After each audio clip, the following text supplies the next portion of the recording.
Hello, boys and girls. I'm going to read you a story called Giraffes Can't Dance. Gerald was a tall giraffe whose neck was long and slim, but his knees were awfully crooked and his legs were rather thin. He was very good at standing still and munching shoots off trees, but when he tried to run around, he buckled at the knees. Now, every year in Africa, they hold a jungle dance where every single animal turns up to skip and prance. And this year's, when the day arrived, poor Gerald felt so sad because when it came to dancing, he was really very bad. The warthogs started waltzing and the rhinos rocked and rolled. The lions danced a tango that was elegant and bold. The chimps all did the cha-cha with a very Latin feel, and 8 baboons then teamed up for a splendid Scottish reel. Gerald swallowed bravely as he walked toward the floor, but the lions saw him coming and they soon began to roar. "Hey, look at clumsy Gerald," the animals all sneered. "Giraffes can't dance, you silly fool. Oh, Gerald, you're so weird." Look at his eyes. Gerald simply froze up. He was rooted to the spot. "They're right," he thought. "I'm useless. Oh, I feel just like a clot." So he crept off from the dance floor and started walking home.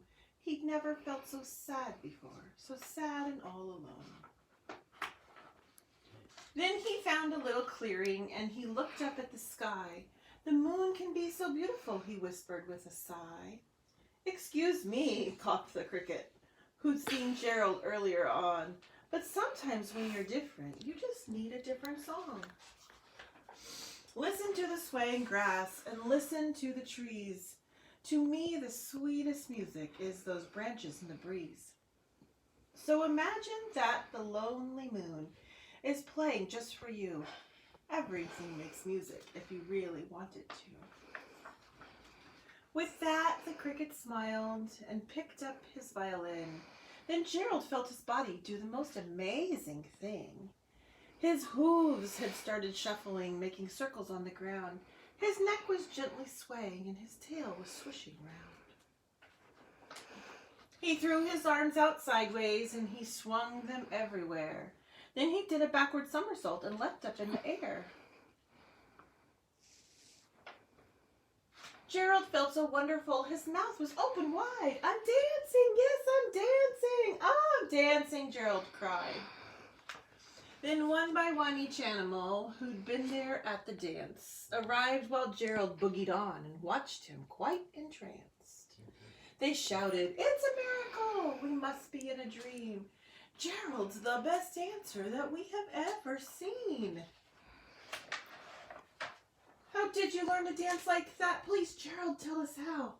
But Gerald simply twirled around and finished with a bow. Then he raised his head and looked up at the moon and stars above. "We all could dance," he said. We just when we find music that we love." The end.